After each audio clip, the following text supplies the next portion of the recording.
আমরা এমন এক দেশে বসবাস করি যেখানে কেউ বেঁচে থাকতে তার মোরাল ভ্যালুস, আইডিওলজি আর এথিক্স এসবের জন্য পর্যাপ্ত মর্যাদা পায় না। তো আবার সেই মানুষটাই মারা গেলে সবাই তাকে নিয়ে মাতামাতি শুরু করে, তাকে আইকন বানিয়ে ফেলে। আমরা এমন এক দেশে বসবাস করি যেখানে কোটি কোটি টাকা অবৈধভাবে আত্মসাৎকারী, ড্রাগ ডিলার, দখলদার, এদের নিয়ে কারো কোনো মাথা ব্যথা নেই। কিন্তু কোনো বাচ্চা যদি খাবারের অভাবে সামান্য কিছু চুরি করে, তাহলে তাকে সাহায্য করার জন্যই অনেকের বীরত্ব জেগে ওঠে, আইন, প্রেম, নৈতিকতা এসব উতলে পড়ে। মানি লন্ডারিং, অন্যের সম্পত্তি অবৈধভাবে দখলদারি, এইসব যেন আমাদের দেশে কোনো অপরাধী না। তাই এইসবের বিচার নিশ্চিত করতে এদেশের জনতা আর প্রশাসন বিন্দু পরিমাণ এফোর্ট দেয় না। কিন্তু আবার কোনো অভাবী, সামাজিকভাবে দুর্বল লোক যদি পরিস্থিতির শিকার হয়ে সামান্য কোনো অপরাধও করে, তাহলে তাকে পিটিয়ে মারার জন্য এদেশে জনতার অভাব হয় না। বাংলাদেশের বিরোধী রাজনৈতিক দলগুলোর একের অপরের প্রতি শত্রুতা, প্রতিহিংসা এইটা নতুন কিছু না। আওয়ামী লীগের আমলে আমরা অসংখ্য নজির দেখেছি যেখানে বিনা দোষে শুধুমাত্র রাজনৈতিক প্রতিহিংসা, প্রতিদ্বন্দ্বিতা আর ব্যক্তিগত শত্রুতার ভিত্তিতে অনেককে জীবন দিতে হয়েছে, বিনা কারণে জেল জুলুমের শিকার হতে হয়েছে,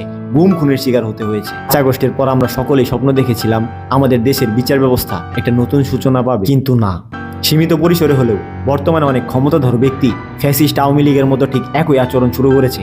আওয়ামী লীগের সমর্থক ছিল কিন্তু কোনো ধরনের রাজনৈতিক অপরাধমূলক কর্মকাণ্ডের সাথে জড়িত ছিল না। এমন মানুষেরও 5 আগস্টের পর বিনা দোষে শুধুমাত্র ব্যক্তিগত শত্রুতার ভিত্তিতে জেল জুলুমের শিকার হওয়ার নজির অসংখ্য। আর এই কাজগুলো করেই অনেকে নিজেকে বিপ্লবী দাবি করে। আর মজার বিষয় হলো এইসব সোকল্ড বিপ্লবীরা নিজেরাই মানুষকে আওয়ামী লীগ ট্যাগ দিয়ে ধরিয়ে দিত, আবার টাকা খেয়ে নিজেরাই তাদের ছাড়িয়ে দিত। ময়মনসিংহের দীপু হত্যার ঘটনা মনে আছে? ততক্ষণ পর্যন্ত আমরা এটা জানতাম যে সে আমাদের নবীজিকে নিয়ে কটূক্তি করেছে, ততক্ষণ পর্যন্ত তার উপর রাগ থাকাটা স্বাভাবিক ছিল। কিন্তু যখন এইটা প্রমাণিত হলো যে দীপুকে ব্যক্তিগত শত্রুতার ভিত্তিতে এত নৃশংসভাবে হত্যা করা হয়েছে, তারপর তো কাউকে দেখলাম না তার জন্য আবেগী হয়ে পোস্ট করতে, দীপু হত্যার বিচার চেয়ে আওয়াজ তুলতে। কেন? তার জীবন না?